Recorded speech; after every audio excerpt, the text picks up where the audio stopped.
لله وكفى وسلام على عباده الذين اصطفى أما بعد فأعوذ بالله من الشيطان الرجيم بسم الله الرحمن الرحيم إن الذين آمنوا والذين هادوا والنصارى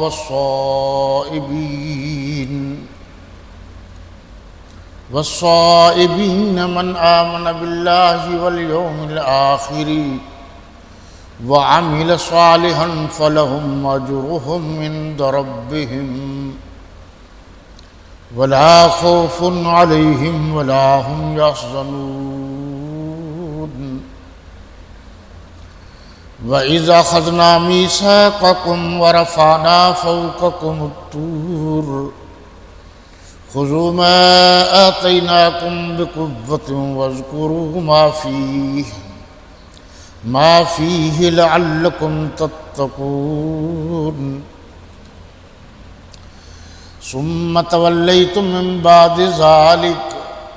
فلولا فضل الله عليكم ورحمته لكنتم من الخاسرين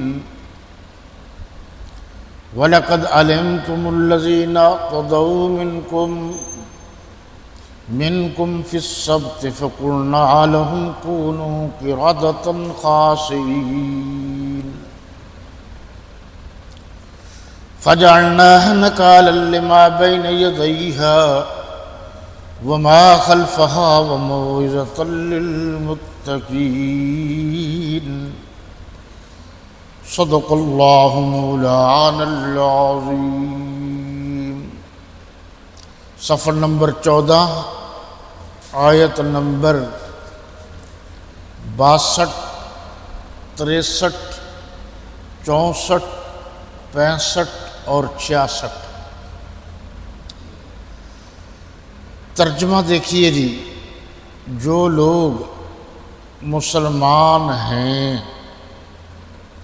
یا یہودی یا عیسائی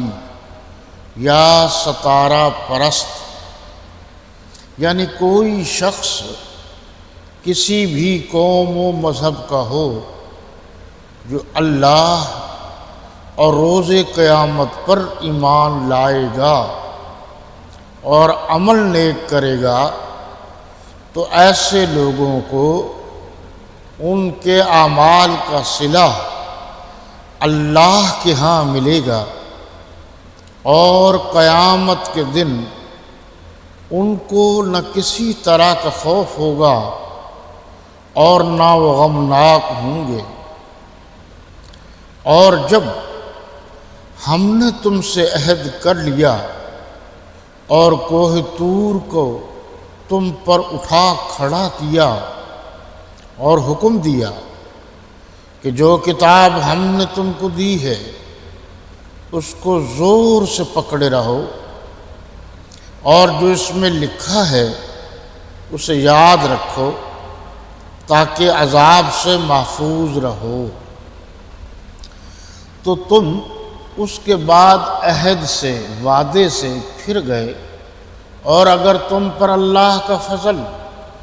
اور اس کی مہربانی نہ ہوتی تو تم خسارے میں پڑ گئے ہوتے۔ اور تم ان لوگوں کو خوب جانتے ہو جو تم میں سے ہفتے کے دن مچھلی کا شکار کرنے میں حد سے تجاوز کر گئے تھے، تو ہم نے ان سے کہا کہ ذلیل و خوار بندر ہو جاؤ، اور اس قصے کو اس وقت کے لوگوں کے لیے اور جو ان کے بعد آنے والے تھے عبرت اور پرہیزگاروں کے لیے نصیحت بنا دیا۔ اللہ تعالیٰ کے فضل و کرم اور اس کی مہربانی اور خصوصی عنایت سے ہم آیت نمبر 62 سے لے کر 66 تک مطالعہ کرنے کا اعزاز اور شرف حاصل کر رہی ہیں۔ خصوصی طور پر آپ آج آیت نمبر 62 پر توجہ کریں گے کہ بہت سارے لوگ ایسے ہیں جو قرآن مجید کو سیاق و سباق ملا کر، یعنی قرآن مجید اپنی تفسیر خود کرتا ہے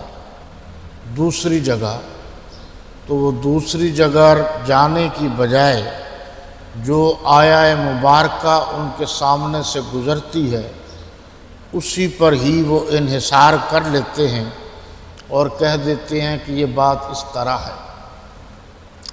جیسے مشہور ہے کہ نماز کے قریب نہ جاؤ، لا تقربوا الصلاۃ، نہ وہ آگے پڑھتے ہیں نہ پیچھے پڑھتے ہیں، اور وہ دلیل دیتے ہیں کہ دیکھو جی قرآن مجید میں تو منع ہے کہ نماز کے قریب نہ جاؤ، حالانکہ صاف لکھا ہوا ہے ساتھ ہی وَأَنْتُمْ سُكَارَىٰ، جب تم نشے کی حالت میں ہو تو اس وقت نماز کے قریب نہ جاؤ۔ اسی طرح زکوٰۃ کی ادائیگی، نماز کی ادائیگی قرآن کا حکم ہے، لیکن قرآن میں یہ تفصیل نہیں ہے کہ ظہر اور عصر میں فرض کتنے ہیں، یا زکوٰۃ کے بارے میں یہ تفصیل نہیں ہے کہ آپ نے 6 مہینے کے بعد زکوٰۃ دینی ہے یا سال کے بعد دینی ہے اور کیا شرائط ہیں۔ یہ ساری کی ساری باتیں حضور اکرم صلی اللہ علیہ وسلم کے فرامین میں، جن کو ہم احادیث نبویہ کہتے ہیں، ان میں یہ ساری تفصیلات موجود ہیں۔ تو پتہ چلا کہ قرآن مقدس کی صحیح تفصیل اور تفسیر جناب نبی کریم رؤوف الرحیم علیہ الصلاۃ والتسلیم کی تعلیمات، ارشادات یا احادیث نبویہ میں موجود ہیں۔ اب ان پر آپ غور کریں گے تو پھر یہ بات سمجھ میں آئے گی۔ جو لوگ مغالطہ دیتے ہیں وہ یہ ہے، وہ کہتے ہیں جی جو لوگ مسلمان ہیں، بالکل ترجمے پر دیکھیں، والذین ہادوا، جو یہودی ہیں، والنصارى، اور نصارہ ہیں، والصابئین، ستارہ پرست ہیں، من آمن، ان میں سے جو بھی اللہ پر اور آخرت پر ایمان لے آیا وہ کامیاب ہے۔ یعنی وہ کہنا یہ چاہتے ہیں، یہ اوپر والے لوگوں کی بات ہے جو اعتراض کرتے ہیں، قرآن نے تو صحیح کہا ہے، میں آپ کو بتا دیتا ہوں۔ تو کہتے ہیں کہ ایک آدمی مسلمان ہے، اگر وہ مسلمان نہیں ہے یہودی ہے، اگر وہ یہودی نہیں ہے عیسائی ہے، وہ عیسائی نہیں ہے آتش پرست یا ستارہ پرست ہے، کوئی بھی ہے، آگے وہ کہہ رہا ہے کہ کسی قوم مذہب سے ہو، اللہ پر ایمان لاتا ہے، قیامت پر ایمان لاتا ہے تو کامیاب ہے۔ اب اس میں رسولوں پر ایمان کا ذکر نہیں ہے اس آیت میں، تو وہ اعتراض یہی کرتے ہیں کہ نبیوں اور رسولوں پر ایمان لانے کا ذکر نہیں ہے۔ اب دیکھو حدیث شریف میں ہے کہ جو شخص کلمہ پڑھتا ہے، من قال لا الہ الا اللہ فدخل الجنہ، کہ جو شخص لا الہ الا اللہ پڑھتا ہے تو وہ جنت میں داخل ہوگا۔ تو اس بات کا کیا مطلب ہے؟ آگے لفظ محمد الرسول اللہ نہیں ہے، تو کیا پھر محمد الرسول اللہ لا الہ الا اللہ کے ساتھ نہیں ہوگا؟